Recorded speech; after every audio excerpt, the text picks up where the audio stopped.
विद्युत के खोज का इतिहास भाग 1।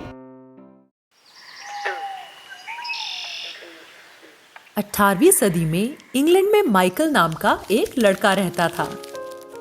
माइकल जब 13 साल का था तब उसके पिताजी बहुत बीमार पड़ गए। उसे लगा कि ऐसी स्थिति में उसे अपने परिवार की मदद के लिए नौकरी करनी चाहिए। इसलिए 14 वर्ष की उम्र में माइकल एक दुकान में बुक बाइंडर का काम करने लग गया। उस दुकान में अनेकों प्रकार की किताबें थीं। किताबों के बीच रहकर उसे पढ़ने में रुचि हो गई। एक दिन उसके हाथ मिलेट्स के थेल्स की किताब लगी और वह उसे पढ़ने में मशगूल हो गया। ईसा से 600 साल पहले ग्रीस में थेल्स नाम के एक वैज्ञानिक हुए। वो शिक्षक, व्यापारी और दार्शनिक थे। एक बार थेल्स अपनी पत्नी के गहनों को पॉलिश करवाने के लिए जौहरी के पास पहुंचे। गहने एम्बर पत्थर के बने थे।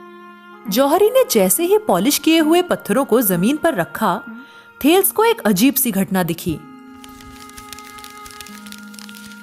एम्बर घास और तिनकों को अपनी ओर खींच रहा था। यह देखकर थेल्स अचंभित हो गए। एक बेजान चीज दूसरी चीजों को अपनी ओर कैसे आकर्षित कर सकती है? और इसका राज जानने के लिए थेल्स ने एम्बर के टुकड़ों के साथ प्रयोग करने शुरू किए। सबसे पहले उन्होंने एम्बर को कपड़े से घिसा और देखा कि वह पत्थर और घास के तिनकों को अपनी ओर आकर्षित कर रहा है। फिर उन्होंने एम्बर को सिर्फ हाथों से घिसकर देखा और तब भी वो वैसा ही कर रहा था। जब यह अजीब अनुभव थेल्स दूसरों को बता रहे थे, तो उनके एक मित्र ने उन्हें लोडस्टोन नाम का एक और पत्थर दिखाया, जो उसे चीन के एक आदमी से मिला था। ऐसा माना जाता है कि चीन के लोग ग्रीस के लोगों से पहले ही लोडस्टोन के बारे में जानते थे। यह लोडस्टोन लोहे से बनी किसी भी वस्तु को अपनी ओर खींच लेता था और ऐसा करने के लिए उसे घिसना भी नहीं पड़ता था। लोडस्टोन का यह गुण यानी चुंबकत्व। यह सब देखकर थेल्स को लगने लगा कि एम्बर और लोडस्टोन के भीतर आत्मा रहती है, तभी तो वो अन्य चीजों को अपनी ओर आकर्षित करते हैं। देखते ही देखते इन पत्थरों के इस अनोखे गुण की चर्चा समूचे ग्रीस में फैल गई और यह जानकारी एक पीढ़ी से दूसरी पीढ़ी तक आगे पहुंचती गई। 300 साल बाद अरस्तु के शिष्य थियोफ्रास्टस ने इस विषय पर एक किताब लिखी। उस किताब का नाम था पत्थरों के बारे में। इस किताब में जादुई पत्थर एम्बर और लोडस्टोन, जिसमें आत्माएं बसती हैं, और थेल्स के बारे में बताया गया था। इससे 2000 साल बाद 16वीं सदी में इंग्लैंड में विलियम गिलबर्ट नाम के एक डॉक्टर रहते थे। एक दिन उन्हें उनके मित्र से ग्रीक दार्शनिक थियोफ्रास्टस की लिखी हुई किताब पत्थरों के बारे में मिली। एम्बर और लोडस्टोन के बारे में जानकर गिलबर्ट की उत्सुकता जाग गई और उन्होंने तय किया कि वे खुद इन पत्थरों पर प्रयोग करेंगे।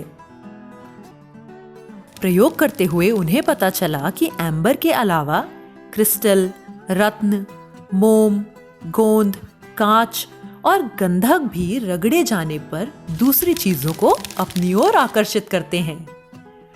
उन्हें यह भी पता चला कि घिसे जाने पर एम्बर सिर्फ घास और तिनके ही नहीं, बल्कि अन्य वस्तुएं जैसे धातु, लकड़ी, मिट्टी, पानी, तेल इत्यादि को भी आकर्षित करता है।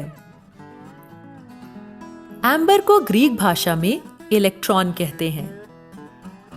इसलिए घिसने के बाद अन्य वस्तुओं को आकर्षित करने वाले पदार्थों को उन्होंने इलेक्ट्रिक पदार्थ नाम दिया।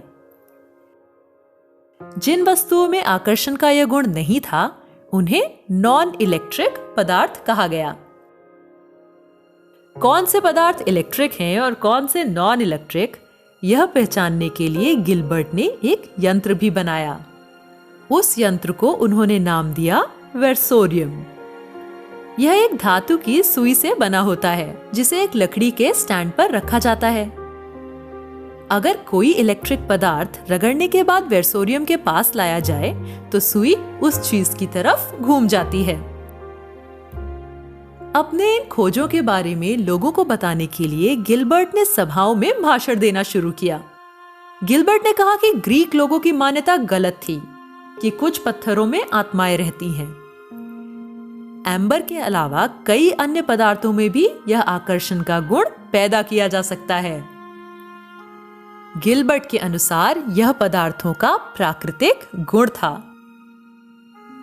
गिलबर्ट मानते थे कि इलेक्ट्रिसिटी यानी विद्युत और चुंबकत्व पदार्थ के दो अलग अलग गुण हैं, क्योंकि विद्युत से सिर्फ आकर्षण पैदा होता है, लेकिन चुंबक की वजह से आकर्षण और प्रतिकर्षण दोनों होते हैं।